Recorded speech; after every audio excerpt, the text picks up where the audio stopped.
জুতা খোলার আদেশে পাই,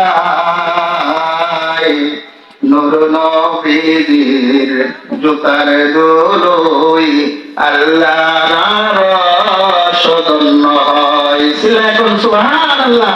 আল্লাহ ডেকে ডেকে বলে, বন্ধু ও আমার হাবিব, আপনি জুতা খুললেন না, কারণ হলো আপনার জুতার ধুলার অপেক্ষায় আমি আল্লাহর আরশ অপেক্ষিত হয়ে আছে। সিলাতুন সুবহানাল্লাহ। বলতেছে, নবী গো, আপনার জুতার ধুলো দ্বারা আমার আরশকে পবিত্র করে দেন। কি বলতেছে? আপনার জুতোর ধুলো দ্বারা আমার আরশকে পবিত্র করে দেন। আল্লাহর আরশ তো অবশ্যই পবিত্র, তারপরে বন্ধুকে খুশি করার জন্য এমন কথা বলতেছে। চিল্লাইকুন সুবহানাল্লাহ। ও দুনিয়ার মানুষ শোনো, বন্ধুকে খুশি করার জন্য অনেকে অনেক কিছু করে, ঠিক কিনা বলেন? দুনিয়াতে বন্ধু যারা আছে, বন্ধুর জন্য বন্ধু মরতে রাজি, ঠিক কিনা? বন্ধুর জন্য বন্ধু মরতে রাজি। এমন ঘটনা অনেক আছে। কাঁঠালের সিজনে বন্ধু বন্ধুর বাড়িতে আসছে। কাঁঠালের সিজনে, কিসের সিজন? কাঁঠালের সিজন। কাঁঠাল বাঁচতে হয়েছে, ঠিক আছে, আপনার পাকার সময় হয়েছে না। এইবার সিস্টেম কিন্তু আছে, কাঁঠাল বাঁচছে গাছ থেকে। কি করছে? কাঁঠাল গাছ থেকে বাইরে বন্ধুর মহাব্বতের মধ্যে শিখ মারছে, লোহা মারছে।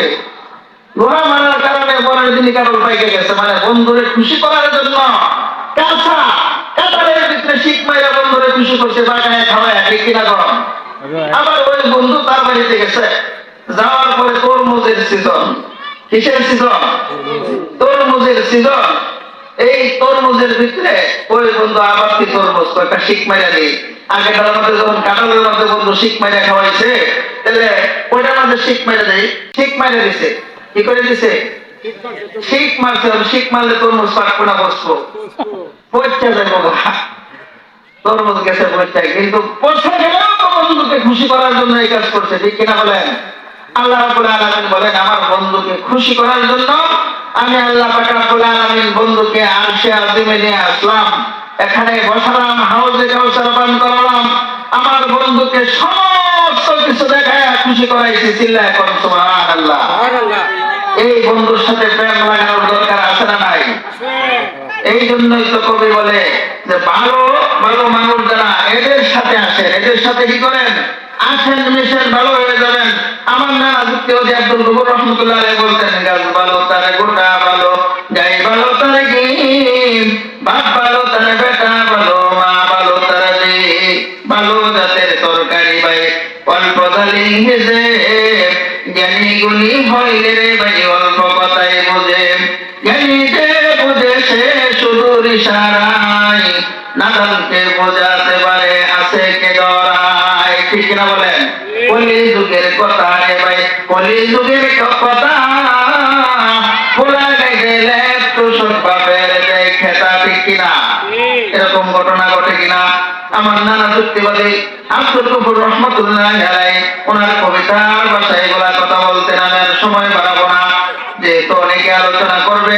আমি বলতেছিলাম, নবীর মহাব্বত যার অন্তরে আছে, নবীকে যে ভালোবাসবে, যে নবীকে আল্লাহ নিজে ভালোবাসে, তার উম্মতকেও ভালোবাসে। যদি আপনি নবীকে ভালোবাসতে পারেন, তাহলে নবীর সাথে জান্নাতে প্রবেশ করবেন। চিল্লায় সুবহানাল্লাহ। নবীর রহমতে আলম, নূরে মুজাসসাম, সাহাবীরা তোর বানাই ওই নবীর গান, সাহাবীরা তোর বানাই ওই নবীর গান। শোনো মানো জানো কেমন আমার নবীজি, যাহার পাগল চন্দ্র সূর্য তারকারাজি, তোমরা আর শুনবানি সুন্দর কাহিনী, জান্নাতের ওই রুমে রুমে লিখা নবীর নাম, জান্নাতের ওই রুমে রুমে লিখা নবীর নাম। শেষ করে দিলাম এখানে। আলহামদুলিল্লাহি রাব্বিল আলামিন। আসসালামু আলাইকুম ওয়া রাহমাতুল্লাহি ওয়া বারাকাতুহু।